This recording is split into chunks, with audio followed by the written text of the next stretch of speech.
हिमाचल प्रदेश में आई आपदा के बाद कांग्रेस नेता प्रियंका गांधी ने 2 दिन आपदा प्रभावित इलाकों का दौरा किया। इस दौरान उन्होंने आपदा पीड़ितों से भी मुलाकात की, जिसको लेकर हिमाचल प्रदेश के मुख्यमंत्री सुखविंदर सिंह सुक्खू ने प्रियंका गांधी का आभार जताते हुए कहा कि उन्होंने 2 दिन का समय हिमाचल के लिए दिया, उसके लिए उनका धन्यवाद करते हैं। उन्होंने हिमाचल की स्थिति को देखा, लोगों से भी मुलाकात की और कई बार उनकी आंखें भी भर आई।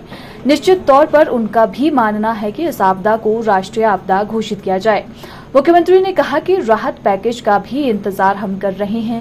वहीं उन्होंने कहा कि पूर्व की सरकार ने प्रदेश की अर्थव्यवस्था को ऐसे कर्जे में डुबो रखा है जिससे उभरने के लिए काफी वर्ष लगेंगे, लेकिन उसके बावजूद भी सरकार पीड़ितों को हर संभव सहायता प्रदान करने की कोशिश कर रही है। देखिए, हम श्रीमती प्रियंका गांधी जी का, जो कांग्रेस की राष्ट्रीय महासचिव हैं, उनका धन्यवाद करना चाहते हैं कि उन्होंने 2 दिन का समय हिमाचल के आपदा पीड़ित परिवारों के लिए दिया।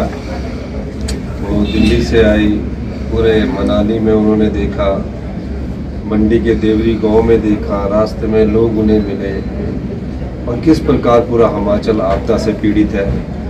और उन्होंने जो महसूस किया, कई बार तो उनकी आंखें भी भर आई, जिस प्रकार की तबाही का मंजर उन्होंने देखा।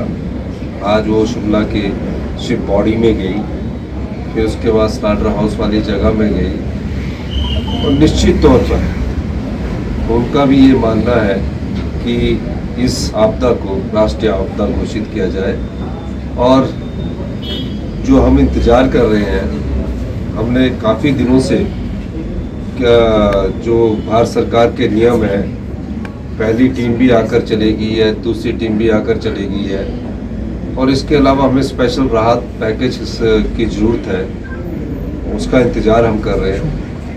हम इस दृष्टि से भी प्रियंका गांधी जी ने बात करने को कहा है। हमारा ये प्रयास है कि हम इस समय किसी आरोप प्रत्यारोप पर न जाकर आपदा पीड़ित परिवारों के लिए जो कुछ हमारे पास संसाधन है, हालांकि हम आर्थिक तंगी के दौर से गुजर रहे हैं, इन लोगों ने प्रदेश की अर्थव्यवस्था को ऐसे कर्जे में डुबो के रखा है कि जिसके उभरने के लिए भी हमें काफ़ी वर्ष लगेंगे।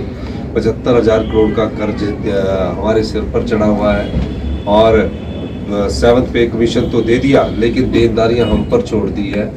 और इस सब के बावजूद भी मैं ये कहना चाहता हूँ कि आपदा प्रभावित जो भी परिवार है, हमारी सरकार उस अंतिम व्यक्ति तक, आपदा प्रभावित परिवार तक अपने संसाधनों से कट लगाकर पहुंचने की कोशिश सरकार देगी। ग्रामीण इलाकों के लिए भी शहरों। देखिए, अब हमने ऐसा कि आपदा पीड़ित परिवार जो खास शिविरों में रह रहे हैं, उनको हमने कहा कि अगर आप अपने गांव में रहना चाहते हैं तो गांव में अगर आपको कोई आपका पड़ोसी आपको 2 या 3 रूम सेट देता है और अपनी जगह के पास रहना है, तो उसका अगर वो किराया लेता है तो उसका किराया सरकार देगी।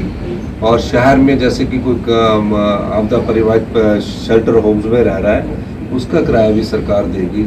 ये हमने फैसला किया है। इसके अलावा हम और भी अभी फैसले करने जाएंगे इन आपदा प्रभावित परिवारों के लिए, क्योंकि जो मकान का रिलीफ है वो 1,30,000 है। 1,30,000 में मकान बहुत कम बनता है।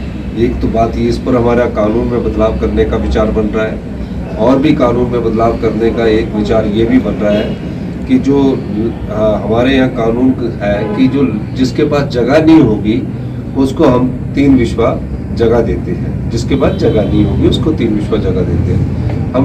पर अब आपदा प्रभावित परिवार ऐसे हैं जिनके पास जगह तो जमाबंदी और रेवेन्यू रिकॉर्ड में है, लेकिन वो रहने लायक ही नहीं रही है।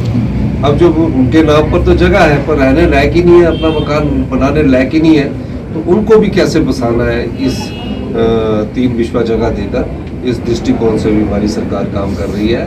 और जिसका पशु मर गया है तो उसके पशु की कीमत क्या है उसका भी आकलन हम कर रहे हैं। जिसकी पशुशाला टूट गई है उसका भी हम आकलन कर रहे हैं। जिसका कच्चा मकान टूट गया उसका भी आकलन कर रहे हैं। किसी के घर में सिल्ट घुस गई है उसका भी हम आकलन कर रहे हैं। और हमने डिप्टी कमिश्नरों को ये आदेश दिया कि जहाँ फसल नष्ट हो गई है और फसल पानी के कारण, जैसे कि इंदौरा और फतेहपुर में पौंग डैम का पानी छोड़ने से फसल नष्ट हो गई, उनको भी हमने मुआवजा देने के लिए हम बात कर रहे हैं। तो सब दृष्टिकोण से हम ये चीज़ों की बात कर रहे हैं। और मेरा मानना है कि हम इस पर विचार विमर्श कर रहे हैं और मैंने सभी डिप्टी कमिश्नर को निर्देश दिए हैं कि हमारा पंचायत से लेकर एक पंचायत के अंदर जो वार्ड है, वार्ड के अंदर कितने घर है, उसको आपदा क्षेत्र घोषित करो।